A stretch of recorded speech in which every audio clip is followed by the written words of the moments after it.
What's up, everybody? Oh, yeah. Welcome to the Tug of More. So glad that you're here hanging out with us. Just a conversation between two friends. That's right. About where we are. Yep, and where we really want to be. We're not where we want to be. At all. I'm better than I was. But I ain't where I want to be. But dang, I got a long way to go. We got a ways to go. But that gap is what we call the tug of more around here. It's a fight. It's a struggle. It's a tension that you have to continue to pull in all that God has for you. And so we talk about it all the time on the Tug of More. Yeah, speaking of tension. Yes. I'm glad that we finally started the episode. We just had a bunch of yahoos up in here shooting videos. Our team that we love so much, yahoos, that we call them. They're shooting some Instagram stuff. It's a pet nickname we've given them. they said, we're just going to take some videos, act normal. Yeah. And so the immediate they tell me to act normal, I go like this. He goes. And then I start fake talking and smiling like this. Your neck does this thing where you go, I can't do it, but it tightens. Yeah, so if you see any of our Instagram reels, they're pretend. That was us acting natural. They were fake. They were not real. And then they said, can you fake laugh at each other? And we were like, yeah, absolutely. Yeah. I think that this episode will be our first one in this room without a herd of elephants running. I hope so. They were drilling something earlier today. Said he doesn't know? He doesn't know. He's like, don't even say it. They were banging something. Okay, so I saw them out with some paintbrushes today. And so paintbrushes over hammers is definitely quieter. That's good. Hopefully today we will have uninterrupted conversation. I'm actually excited about the conversation we're going to have. Yeah, but wait. I know there's always something else first to talk about. On Sunday, we had Costume Sunday. Yes. Not Halloween. Nope. Because that's of Satan. El Diablo. If you didn't check this episode, click it. Go we check it out. About, anyways, this episode's coming out on Halloween. Oh, except not Halloween, but Halloween. No, it's Halloween for the devil worshiper. For the calendar people that worship the calendar. I'm now being a mess. Anyways, okay. We had Costume Sunday, and a bunch of people showed up in costumes. Our church went for it. You know what? But I have to admit something. Oh, go. I have to admit something. Yes. I was unable to worship. You were unable to properly worship. I was unable to actually engage because while worship is happening, I'm looking up there and Phil is dressed like Vector. Here's Vector. Whoosh, here's what Phil. But he kind of looks like an inmate. Yes. We got Adam Clark over there dressed up like a 6'5" Boy Scout. No, I have talked to you about that. He was upset with you because he's not a Boy Scout. Not really upset with you, but he is. What's his name? A scout leader? No, the boy from Up. That little fat kid? Yes! No, he's not. Adam, you're too tall and too skinny to be that little fat kid. And so he's... That doesn't make any sense. It's ironic. Okay. And so he is, whatever that little boy's name is. I thought he was like a troop leader. No. I don't know what he was doing. So he said to me, Russell. I was like, I know his name, but I couldn't think of it. He was Russell from Up. So was Annalise. They were both on the worship team, and they were both dressed as Russell. And the truth is... Only because of her height, Annalise is closer to Russell, not because of her weight. He looks like Russell after puberty and joining the cross-country team. Stupid. We've got... And then McKinley is Jesse from Toy Story. Yeah, but not even just on the stage. A whole family came dressed as tacos. Oh, yeah, that's true. So we've got a whole row of like a Taco Bell... party pack like on the row. And then we had so many goofy costumes. We had a family dress up as rock paper scissors. They were just shirts, rock paper scissors shoot. It was funny. Then we had a guy who dressed up as Enrique. It was the greatest. He did the hairline and the goatee. He did. He chalked it in or whatever you call it. I was dying. Emerson, you were killing me. At the end of second service, we were going to take a staff photo, and I literally turned to him. I caught myself before I did it, but I turned to him because I'll just sometimes yell at Enrique, E, like his name, and so I caught the E in my throat, like, nope, it's not Enrique, but I thought it was because he looked so much like him. Yeah. But he had a little sign, like a little thought bubble attached to himself that said, "Das what's up." But he kept walking up to people all like silverback gorilla and being like, hey, let me holler at you. Hey, dog. You need to hurry that up. Let's wrap this up. Everything he was saying was these like choleric statements. That Enrique says they were the best. No, I think it was the best costume. It wins for sure. Yeah, it was super fun Sunday. Yeah. I dressed up like Wreck-It Ralph. Yeah, you did. And Rachel, here's a picture.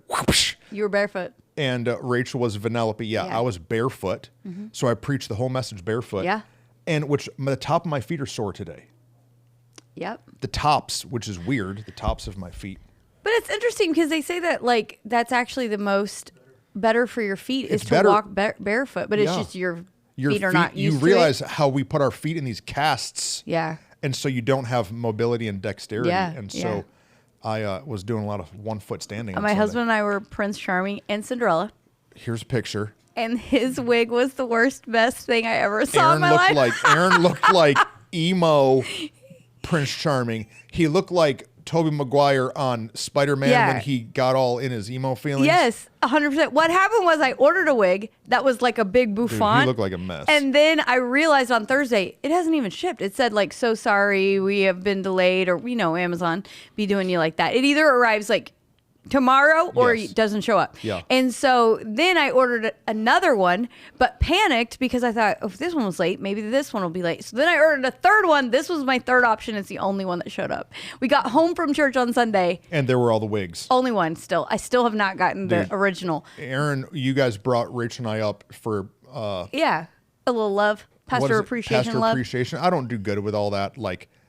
Hey, it's Pastor Appreciation Month. Somebody do something about it. Well, we show honor all year long, so I think that's also... I didn't even think about it, so then they call us up, and Aaron's praying for us, and I look over while he's praying, and I had to not laugh in the second service because he had all this hair down all in his eye, and I was like I'm losing my stuff up here.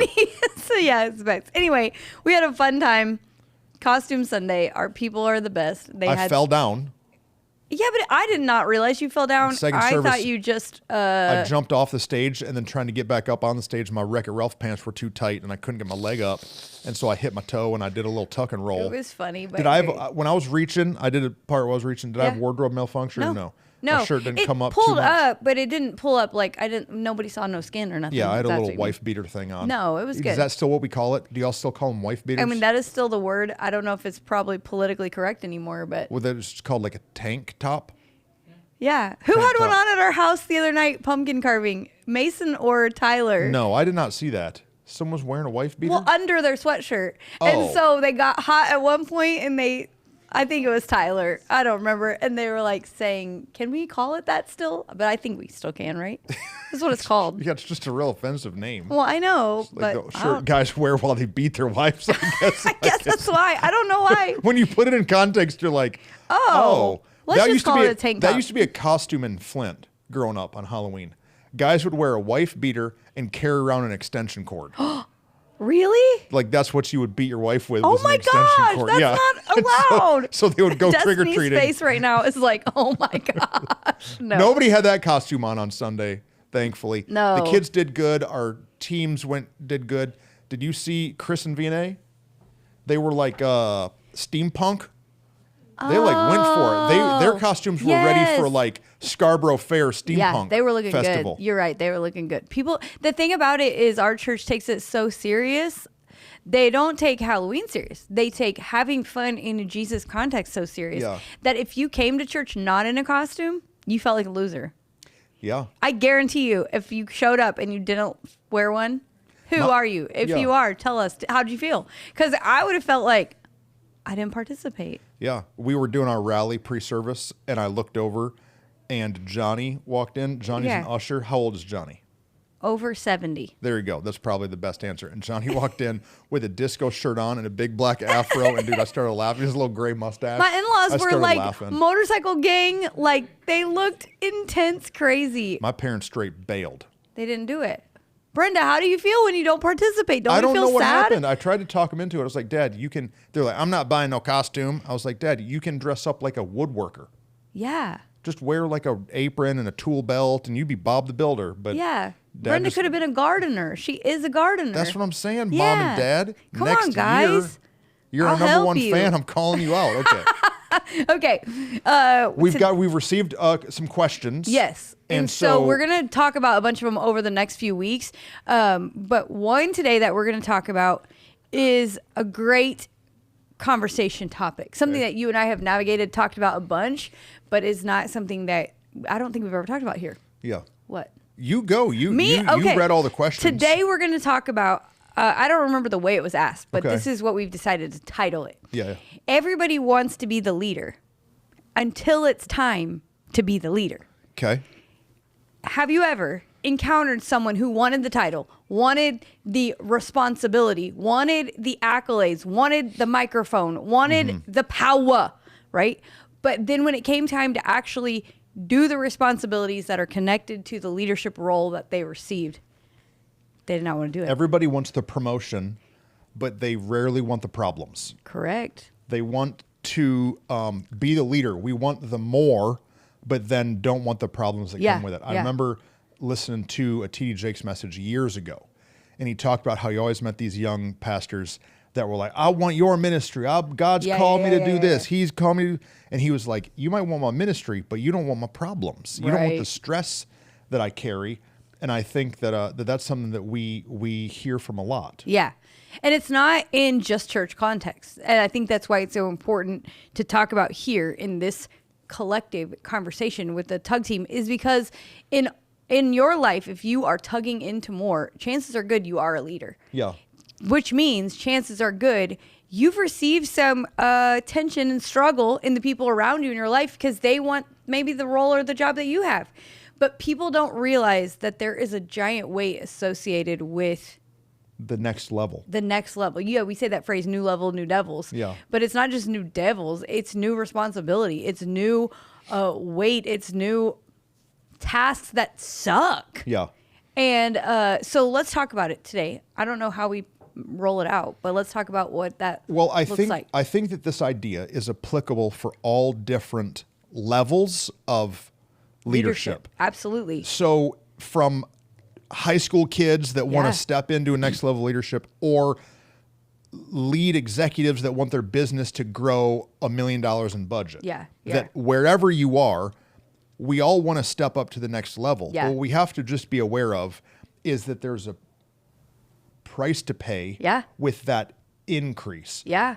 But immaturity doesn't take that into the equation. No. Which I guess is kind of where we need to speak to at the audience. Okay. Right? What? That the people that are frustrated that they aren't at the next level but haven't counted the cost of what it will take to get there. Yeah. Well, yeah, and you have to exactly. And then you have to evaluate, are you ready to actually take that? Right. So maybe you're frustrated, but also maybe you're just waiting like, hey, God, I'm ready to go to the next level. But do you really have you taken stock of what that will look like and what that will be required of you? Yeah. And so maybe you're not even frustrated. Maybe you're just like, I want it. I want it so bad. Why haven't I gotten it yet? Maybe you're just questioning. And there's a true statement of like, you have to look at it and count the cost. To take a step up in leadership, it means that people will be mad at you. Yes. How many times have I talked to somebody who is a leader, wants to be a leader, and then they say, but I'm really a people pleaser. I really love to make everyone happy. I don't want to hurt anyone's feelings. I don't want to hurt their feelings. And the truth is, you can make, what is the sentence? You can make some of the people happy some of the time, but you cannot make all of the people happy all of the time. And the truth is, you also can't make some of the people, I don't know, I'm going to get myself all twisted, but like you can't even make some of the people happy all the time. You're always going to ruffle feathers when you're taking steps into leadership and into more. Years ago, in the early years of the church, I was really involved with the Chamber of Commerce. Oh, yeah. In Mansfield. Yeah. And so what that meant is I got this red jacket, and I would go to ribbon cuttings of new businesses, and I would go to luncheons, and I would just go to stuff, right? And I was like a representation of the welcoming arm of the city of Mansfield to help new people feel connected. Yeah. And there were probably 30 ambassadors. Yeah. And we would have a monthly meeting, and we would have all these rules if you have to go to 70% of the events that are offered and all these things. And so every year they would elect a vice president and then the vice president then would be the president for a year, and then the next year become the president. Yeah. Did I say that right? Yeah. They would be nominated vice president, be vice president for a year, then and the next then year the next become year the president. you transfer up to being the president. And so, dude, I was part of the Chamber of Commerce. I was loving it. Yeah. Having fun, laughing, no stress. Right. On the mic, just doing my thing, inviting people to church. Yeah. And then they nominated me to be vice president. Yeah. And so the vote happened. It was me and this other guy. I'm not going to say what his name is, but I remember this joker. He's a nice guy. Yeah. We were friends. Yeah. And then so we both get nominated. I'm like, whatever. So then they vote, and they vote me in over this other guy as vice president. And can I tell you, I did not have one relational problem in that group of 30 people for years. The minute I got voted in Right. as the vice president, half the room was no longer my friend. Yeah. Immediately, I hadn't done anything. I hadn't made one decision. I hadn't led one meeting. But all of a sudden, because I was now associated with this regime of people that voted me in and these people that liked this guy Yep. better, I didn't even know some of the politics Yep. Hello. that were at play. I now gained enemies only because of my new leadership level. Okay. And so I led that year as vice president, and it was the worst. It was the worst. I hadn't done anything except Right. accept a new leadership Right, level. right. And so then when it was time for me to be the president the next year, I stepped down. You jacked it all up. I stepped down. I was like, listen, I'm not here to try to make a difference in the Chamber of Commerce. Right. I'm here to promote my My church, church, right. the name Jesus Christ. Right. This just causing problems all over the place. Yep. Y'all can have all your politic crap. So they made the next vice president. He was president, got to do it for 2 years, Yeah. which then put everybody back in good graces. Yeah.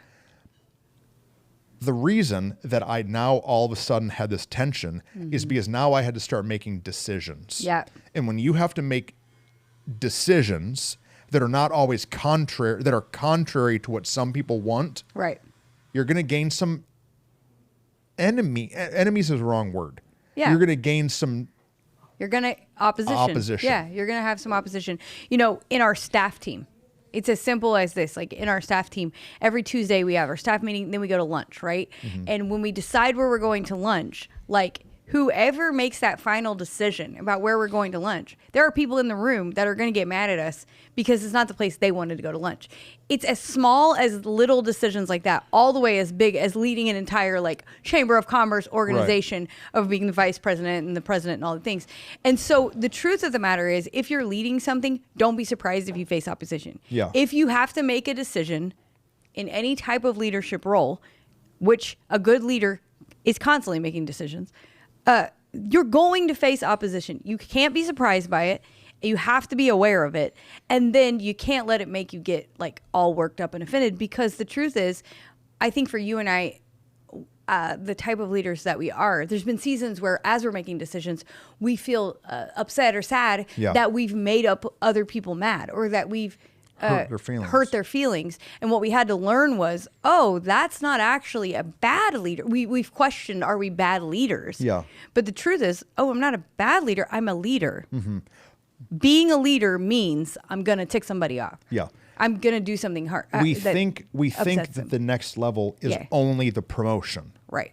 But the next level is also the problem. Right. The ticking the people off, the having to make a call. When you have to make a call, it means that there's somebody that's not happy with your call. Right.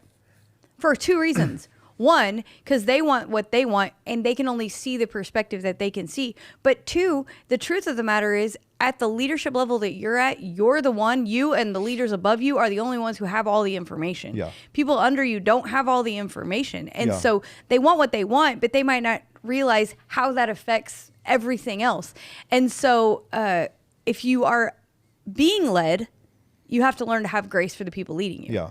Because you don't have to make those decisions. Yeah. You don't have to make there are things right now as leaders of this organization that we lead, that the team under us, they don't even have to know all the things, good, bad, or like, they don't even have to carry some of the weights. And we're like, good, I don't want them to have to. Yeah. That's the responsibility, the weight that we choose to carry. But the fact of the matter is, often what happens is instead is I want what they have. I want the leadership, but we don't count the weight, the responsibility, what that actually looks like. And it can cause us really our downfall to take the next step to be the next leader. Well, we see it a lot. Yeah. That somebody wants to, I want to be a prayer partner. Okay. Okay. You want to be a prayer partner. That means that you have to be willing to help shoulder some hurt with people and then not talk about it. Right. Right? Right. And then when they're out in the lobby saying, yeah, well, I had so-and-so pray for me and God didn't answer their prayer. Mm-hmm. Wait, don't get offended that their spiritual maturity is blaming your prayer for their answer not happening. Yeah. There's new pressure. Pastor Phil is our worship pastor. Yeah. He's doing an incredible job. Yeah. But not too long ago, maybe a little over a year ago. Yeah. We had somebody came and met with me and Rachel and told us that they were going to leave the church. We're leaving the church. Well, why? What's going on? Well, Pastor Phil is making me, says if I don't come to worship practice, this person been on the worship team for a while. Yeah. If I don't come to worship practice, I can't be on the worship team. And so Pastor Phil is stealing my calling. That's what this person's telling me. He's stealing my calling. And so I'm going to leave the church because he's stealing my calling. And I'm like, so I'm already on Phil's side because I already know what's happened here. Yeah. So what's happened is this person's came to Phil and said, hey, I can't make it to worship rehearsal on Thursday. Can you change worship rehearsal? Well, and Pastor Phil's like, well, when? And the guy had no good day that it would work for him. He's like, no, this is when we have worship practice. If you're saying you can never come, that means that you're not prioritizing it and that you're not going to be able to do it. And this dude is ticked at Phil. He's coming and talking crap to me about Phil and how he's a bad leader. Philip's not a bad leader. You were just unable to see the reality that you don't have the time to be a part of the team. And so Phil didn't do anything wrong, but he's got somebody mad at him. Yeah. This person's mad at him. He's new on staff. Right. Somebody's leaving the church, coming and talking a bunch of crap to me about his leadership. And me and Phil talked, and I was like, dude, this is not about you. You did the right thing. Right. But Philip had to have a hard conversation with this person and say, no, dude, here's the line I'm drawing. If you're on the worship team, you have to show up to worship practice. Yeah. No, let's talk about that. So often people I've encountered. He didn't bend. Right. This is what I'm saying. No. Philip didn't just bend to this guy's frustration and think, oh, man, I hope Pastor Truss is not mad at me. No, he has to draw a line in the sand and lead. He did a good job. He had to take into account all the other people who've already moved their life around and made schedules and adjustments to make Thursday night be the night that they're allowed or able to have worship rehearsal. And so if he moved it for one guy, then it's 25 other people whose schedule is jacked and these kind of things. And so making these decisions sometimes feels like, oh, it's at me. No, it's not at you. It's at what is right for the organization, the situation, the circumstance. And that's the part as being a leader that's super hard. But you said the thing about what Phil had to do that I think is a huge piece of what people don't realize, nor do they want to do whenever they have to take the next step in level in leadership. And is that Phil had to have a hard conversation. Hard conversation. So often people want the title, the accolade, the whatever, the promotion, like you said, of being the leader. But do you know how many hard conversations are required in being a leader, in leading anything? What's the percentage of your job that is having hard conversations? 70%. Yep, that's what I was going to say. 70% of my job.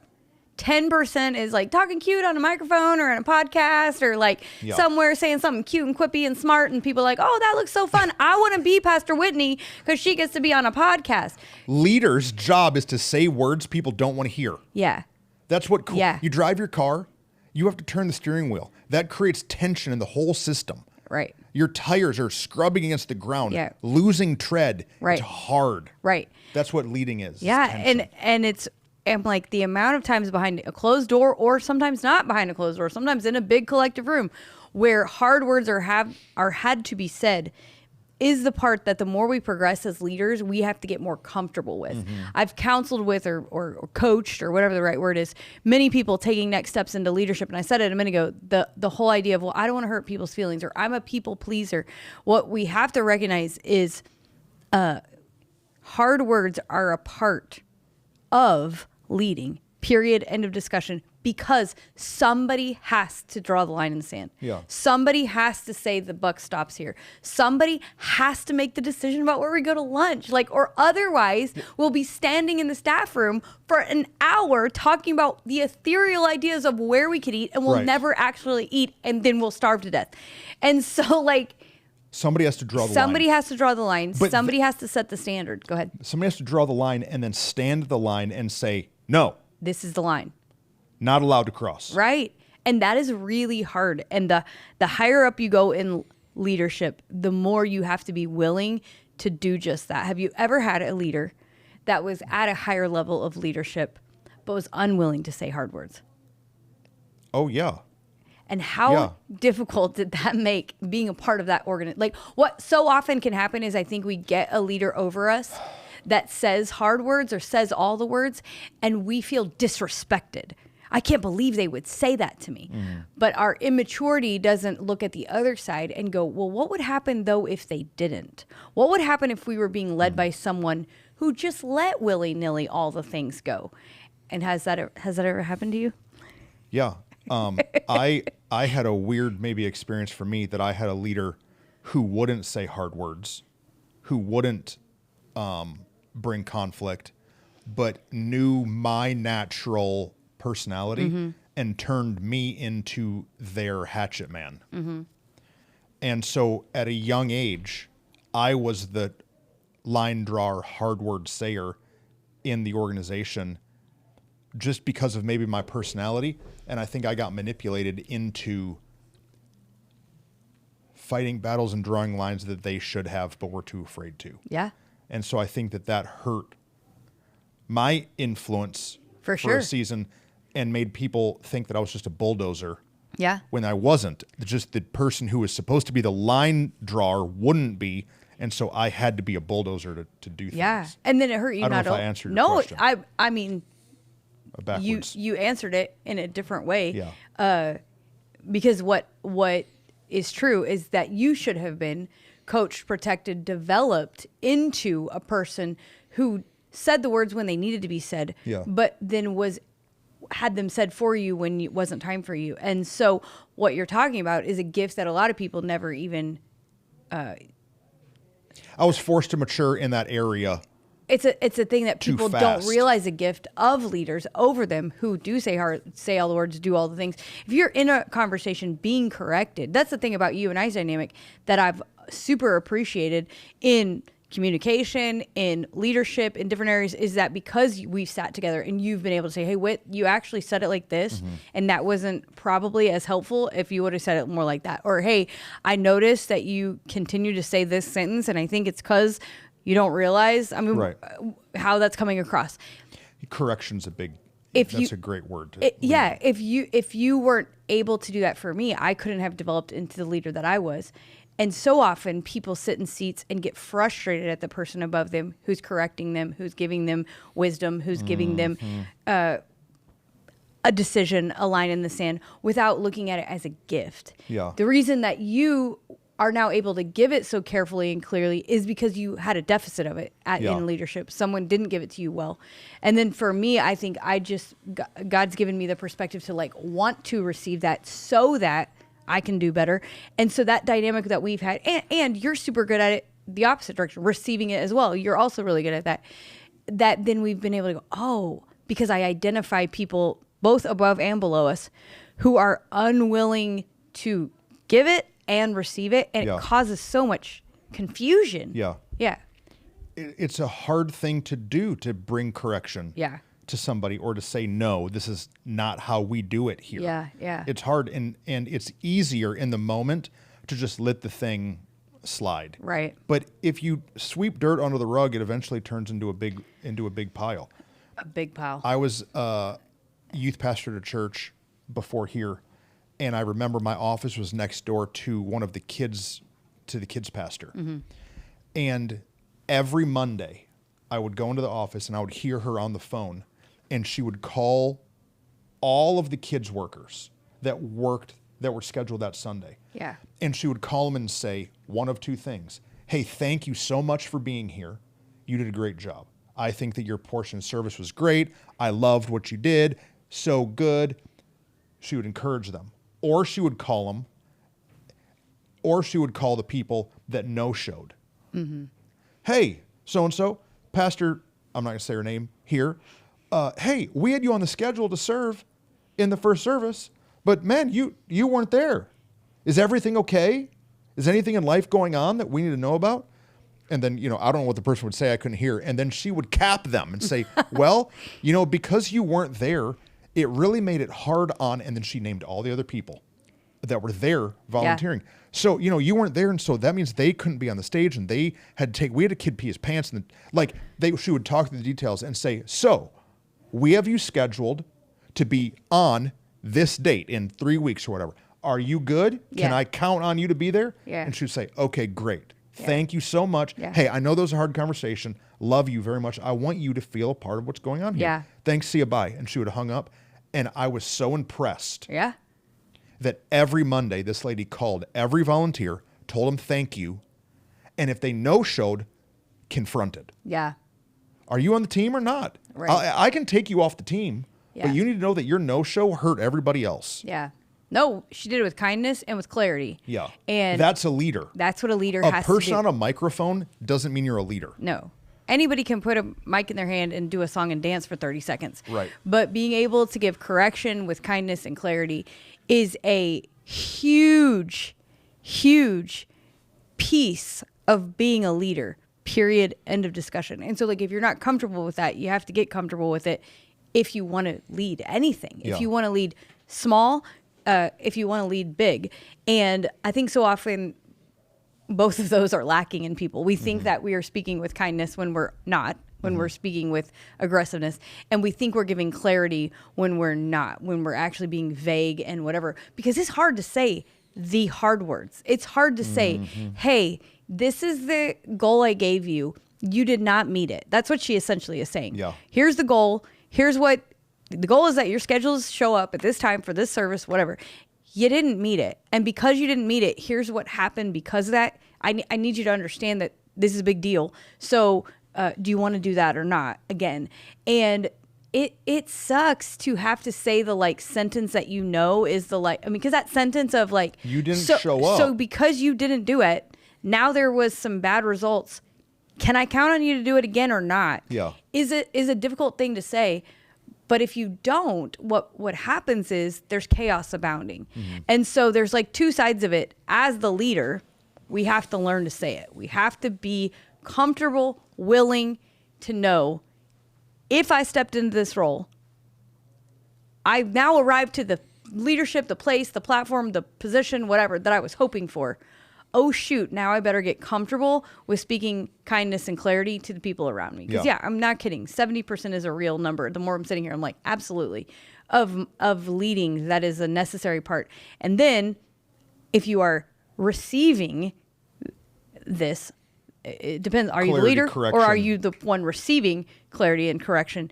Are you going to choose to get upset and offended, or are you going to realize, oh, I'm actually being led by a really good leader. Yeah. I'm actually being led by someone who's trying to help me grow, help me develop, help me step into more. Because the truth of the matter is that was her heart. Her heart was, hey, you're called to kids ministry. I want Right. you to be there. For Phil, it's, hey, you're called to be a worshiper. I want to help I wanna equip you to make you better. It's not, oh, I'm forcing you to come to this rehearsal. It's, oh, I want you and the whole team to thrive on Sunday. That's why we're having rehearsal. And so there's two sides of the coin. It's being the leader and stepping into it. Because what Phil could have allowed was one guy to not show up, but still asked everyone else to show up.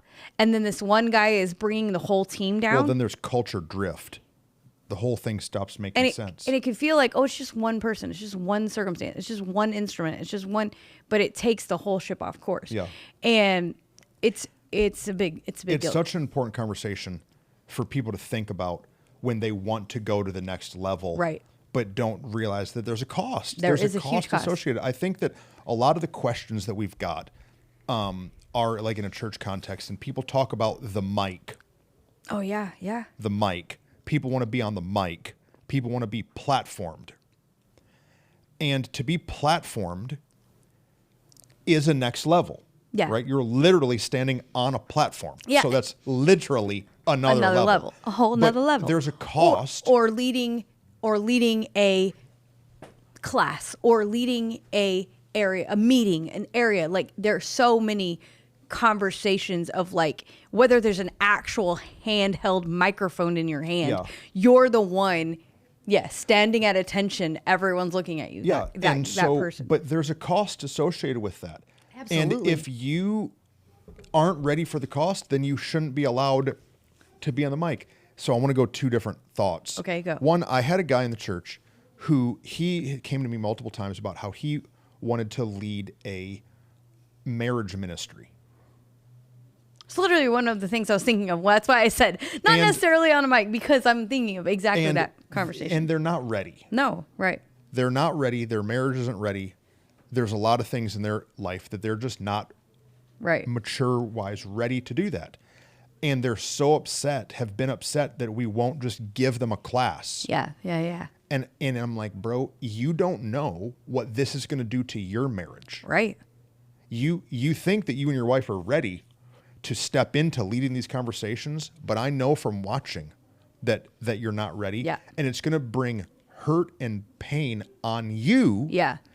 And the people in the class, as they're asking questions, you're not prepared for. Right. I know the attack that when I teach on marriage, when we do a marriage series, I know the attack that comes on me and Rachel. Yeah, I know the absolutely. attack that comes on Aaron and Whitney. Yeah. And I just know that they're not ready. And so there's this delicate balance that I've felt because I can't there's no way to explain that very fully difficult to explain, to right. somebody without them feeling like I'm saying, dude, you're just a baby. No, it's not that you're a baby. It's that I love you Yeah. and you need to mature for a little while. Yeah. But, my friends Terry and Heather are leading this semester of Re-engage. Re-engage Yeah. that we're doing. Which is our marriage ministry Which is now. marriage-focused Yeah. ministry. Terry and Heather wouldn't have been able to lead this 3 years ago. Right. But they've waited and been faithful and they've been patient. They've grown in their everything. And so Yeah. now they're able to put this new weight on. Right. A next level is more weight. Yeah. It's more weight, it's more responsibility. We're talking a lot about the communication, but it's not just the communication of what you're also talking about. Yeah. Meaning it's not just the having to make the hard decisions, say the hard words, but it's also the weight that comes with being the one in charge. So for even the marriage ministry, that's a commitment of Time. Every weekend, right now it's on Sunday nights. They're there. They're showing up. They're unlocking the building. They're making sure the lights are on, that the curriculum is set, that the people have the books and the supplies that they need. That's a whole weight of leadership. That is a responsibility. Next level, Right. saying yes. Sometimes we don't realize that. But it's also calls from people that are part of the marriage program, mad at each other, helping navigate fights, Right. helping people do their budget. It's a lot of emotional Absolutely. weight, not just time commitment. Absolutely. To be able to do that. No, They're counseling people Right. through stuff they just barely walk through themselves. Right. And so if you're not ready to receive that, it's easy to look at people and go, oh man, I can't believe they got promoted. I can't believe they got put on the platform. They got at the next step without realizing what's been happening behind closed doors. Right. The reason we knew that Terry and Heather were ready is because we've had conversations behind closed doors nobody else has seen. Correct. We've had moments with them and know the steps they're taking in their own marriage, know the steps they're taking in their spiritual journey, in their emotional health, all of those pieces to get to the next level. And so often we're quick to go, oh, why did they get the promotion or the next step or the next leadership level without recognizing, oh, they're the ones who stayed late and made sure it all got put back together and Yes. the room got reset. Yes. There's not a magic fairy that comes and cleans up the room afterward, and turns the lights off and locks the doors and Right. sets the alarm. Right. It's simple, small things. Yeah. And I wonder how often people want to take that next step of leadership without realizing, Enrique calls it cradle to grave. Yeah. That we have to take it from the inception, the idea. So the idea, right now we're using marriage ministry as the analogy, but whatever it is, I have this idea. I want to do this event. I want to lead this Bible study. I want to lead this meeting. I want to be over life groups, whatever it is you want to do. But I don't realize that now takes this and then this many steps. We think that it is just lights on to lights off. Right. It's not that. Yeah, there's so many steps to the completion of it that it's a big deal. Right. Here's a very small story. Okay. So last week we just talked about it. We had the fun costume day. What do we call it? Costume Family, Sunday. yeah. Family costume Sunday. And so we always do a photo booth and we want to have a photo booth, right? Yeah. Well, we were like, what should we do? How should we do it? You had a couple ideas from Facebook. You passed it to me. Then I passed it to Enrique, Brady, Destiny, and Ryan, a team of people that were going to create this photo booth, right? Well, you and I had to make sure it happened. So we checked in, is it going? Yeah. But once we passed it off, it now took time, effort, energy, and completion Yeah. for us to show up on Sunday and there to be a photo booth, right? Yeah. But But there are steps that people don't see. There were times behind, like on Friday, when Brady and Destiny went and picked up the pumpkins to put in the little crates. And had to unload them out of their trunk. Right. Carry them one at a time. Yeah. Pumpkins are heavy. Through the lobby while nobody's here. Right. And nobody sees it. It's work. It's work. Ryan took Destiny and Mason went and picked up the crates. Ryan put them together. Enrique made sure they were standing correctly and were like, what's the word? Like sound. Connected. But structurally sound. Integrity. That's what I'm trying to say. Yes. And like all of those pieces that people don't see. And oftentimes we look at people like Enrique and we're like, man, that's so cool that he's the Des Was Up guy. Yeah. And he stands on the stage and tells us like, get our junk together. Yeah. But they don't know the hours that Enrique is making sure from cradle to grave something starts and ends. They don't understand. Yes. Oh, I have to carry these pumpkins from the pumpkin patch to the car, from the car to the lobby, into the thing. It's a small story, but there's so many times. It's not glamorous. As leaders, that behind closed doors, behind the scenes, we have to do things that nobody ever sees. Yeah. So I said 7% of my job is on a stage with a microphone, with spotlights, or a podcast. Yeah. The rest of it is just junk ain't nobody know about ever. It's true. And the Bible tells us to whom much is given, much is required, right? And so if you're not trustworthy with a little, how can you be trustworthy with a much? And it's true not only in work, but in our ethics or in our lifestyle. Yeah. And so we want to be platformed, but we also want to be drinking some Coronas on the weekend. Right. We want to be allowed to be on the mic, but we want to keep wearing that short skirt out around town on Friday. Yeah. You know what I'm saying? And there's a decision that we have to make that if we want to step up to this level, there are some things that we have to put down. Yeah, there's sacrifice. There's sacrifice. Yeah. There's lots of stuff that I want to do, but I don't because I understand the position that God's put me in. Yeah, there's places I can't go. There's conversations I can't have. There's things I can't do, things I can't choose. And sometimes that can feel isolating, lonely, confusing, but we have to look at what is it that we're actually trying to step into. Yeah. What your face? I'm like, you're thinking something. No, I don't know what you're thinking. I thought of a clip of a guy named Ronnie Coleman. So Ronnie Coleman was like 8-time Mr. Olympia. He's a bodybuilder, like great big jacked yoked dude. And he has all these catchphrases where he's like, ain't nothing but a peanut. And then he's lifting hundreds of pounds. He yells lightweight. And so sometimes me and Kyle, will be in the gym and we'll be lifting lightweight, baby. But one of them is so good, and we'll find the clip and I'll put it in after I explain it. And he says, and he kind of has a funny high pitched voice for being so big. And he says, everybody want to be a bodybuilder, but don't nobody want to lift no heavy weight. And then he bench presses like 800 pounds. Here's the clip. Everybody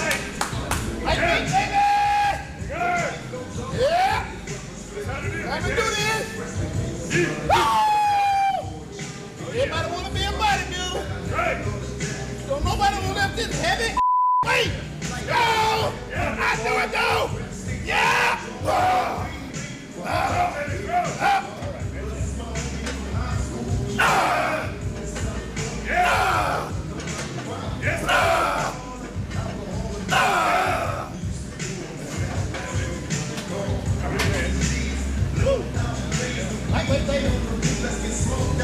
And so, I mean, hopefully we bleeped out. I don't know what that word that he said was. That was I don't think he was talking about Old Testament donkeys, but he's saying everybody wants to look like this. Right. Everybody wants to be a bodybuilder. Right.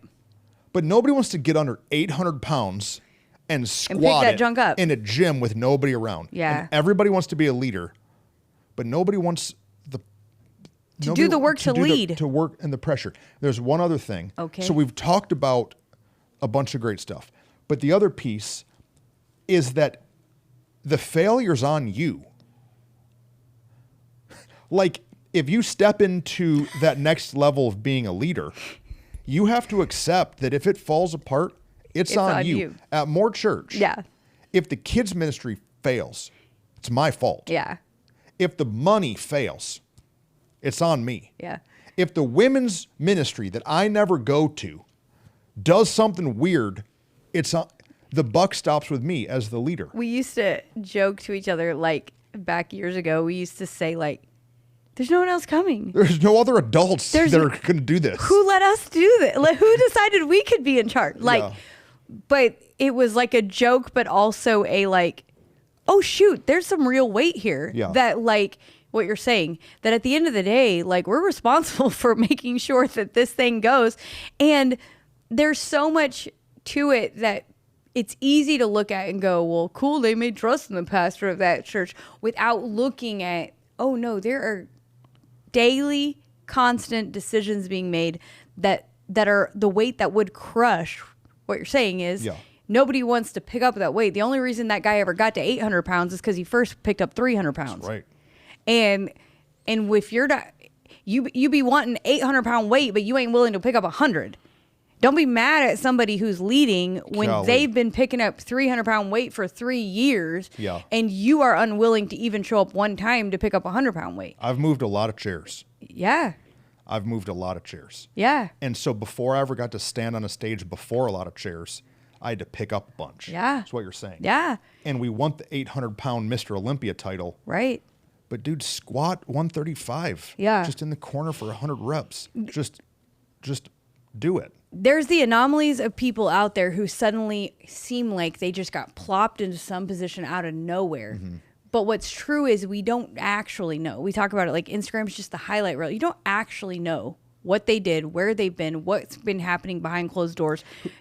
And the Bible's clear that like God is our promotion. And so like maybe you don't know, cool, but God knows, God sees. And so maybe even in your current state, I feel like somebody needs to know that like where you are, maybe nobody will know if you really show up 100% Yeah. in your job. Maybe you've got it in your job where you're able to just keep floating right now in what you're doing. But God knows if you're showing up fully and actually lifting the weight. And so like if you believe there's more for you, keep picking up that weight. Yeah. Don't allow yourself to just look at it and go, yeah, no one's going to know if I pick it up today or not. Yeah. But actually keep doing it, because in the right moment, in the right season, in the right timing, God's the one who's going to put you where you're supposed to be. And if you believe that there is more in you and there's more for you to lead and more for you to do, you got to be picking it up. Because the truth is, if you and I weren't picking up that weight, like when we were joking and going, where are the other adults coming? If we weren't picking up the 100-pound weight then, we would be crushed Yeah. by the weight right now. Yeah. That was 7 years. In 7 years, we've changed and grown and shifted so much that if we weren't consistently picking up the weight as leaders and having hard conversations, do you know that the conversations I thought were really hard 5 years ago are a joke of a conversation that Right. for me to have What today? used to stress me out and steal my sleep, I now don't even need to I've take told a it breather before. Like having. I remember standing in front of a mirror telling myself, go in there, say the words, you can do it. Like I haven't had to do that in years, and that conversation was not even as horribly hard as some of the ones I had last week. Yeah. But it's only because we were willing to keep showing up, keep doing the thing when it sucked, when it was days I didn't want to show up, when there were times nobody would even know if I picked up the weight or not. But you have to keep doing it, Yeah. or you can't get it to the more, and it would have straight crushed us. What? No, it's just so many thoughts. Elon Musk, Yeah. famous, wealthy, Right. Kind of crazy. dude some nights sleeps on the floor of his factory. Yeah. Elon Musk lives in a $50,000 house that's on the side of the factory that he got delivered. He lives in a tiny home. Yeah. I'm not sure that that's the life that I really want. Right. Do I really want the life of Dana White? He's the guy who runs the UFC. Mm-hmm. Like his whole life is his job. Yeah. Do I want the life of Joel Osteen? Like I don't know if I want to. Who's the pastor who had 2 churches and he would fly and he would preach one on Wednesday and fly? Judah Smith? Was it Judah? Yeah. That had 2? That's super cool. Yeah. Judah's like mega famous. Yeah. And probably makes lots of money. Right. But like you have to put your whole family on an airplane Count the cost. and fly You have to and count the live in cost. 2 different cities and have to have like 2 different wardrobes and like that sounds real flashy, but like how do you feel after flying on an airplane? Right. It's like that dude is paying the cost. Yeah. And like there's downturns of everything that's exhausting. And I think that sometimes we just want the glitz and the glam and the next step and the fame and the thing. But dude, it's heavy. Yeah. Super good. So I think we've spoken to both sides of it, but I think it's important that like if you're wanting to step into more, if you're wanting to lead, get ready to pick up the weight. Yeah. Get ready to do it. And then if you're being led, stop judging those leading you. Stop getting bitter and bent out of shape. Thinking they don't know what they're doing. Thinking they don't know, or how don't they do it, or why did they make that call? And realize they're carrying weight that you cannot see, Right. that you do not know, that you do not understand. And maybe have a little bit of grace, and maybe go offer if you can help take some of the weight. Right. Because they may be shielding you from something you're not even aware would crush you by telling you no. Absolutely. And then people want to preach all the time, but they don't know what the critique they would receive would do to them. no, right. You're not ready. Yeah, it's so many thoughts, so many things. But I just think, especially for this next generation, you and I grew up in the generation where like, I'm not ready. It's why even 7 years ago, we were like, we're not ready. Where's the other adults? What is happening? The next generation believes very much, I think, in my experience, let me say that, in my experience, the next generation believes very much, I got this, I can do this, I'm ready, put me in, coach. And I just often to them, like, careful, I love you so much, but you just don't realize yet the weight that it will take once you step into it. Well, that's why all these 25-year-old guys are planning churches, and then they're not in 3 years. Yeah. Because they don't really... Because there are very few of them who can actually, who have been lifting the weight behind closed doors, behind the scenes, and then can actually then take it to the next level. And so if you feel under the weight and you're leading, good. Yeah. Like good. What is it? Keep squatting. Keep squatting. Keep picking it up.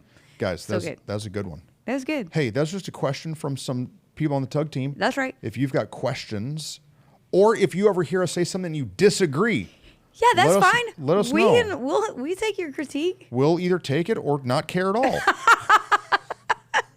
All right. Love y'all. See ya.